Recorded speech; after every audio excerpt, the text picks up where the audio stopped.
अस्सलाम वालेकुम दोस्तों, मेरा नाम अवैस अली है और आप देख रहे हैं अवैस व्लॉग्स। तो उम्मीद करता हूँ आप सब खैर खैरियत से होंगे। तो आज मैं आपको वो PKD 411 का चक्का कैसे खोलते हैं, कैसे सीधा करते हैं, तो मैं ये आपको दिखाता हूँ। तो देखते रहें और देखें किस तरह खोला जाता है और किस तरह सीधा किया जाता है। तो बने रहिए इस चैनल में, आपको नई नई मालूमात वीडियोस देखने को मिलेंगी, जिसमें कमाने का, वेल्डिंग का और बहुत से चीज़ें आपको इंशाल्लाह देखने को मिलेंगी।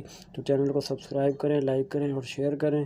तो देखते रहें इस वीडियो को। मिलते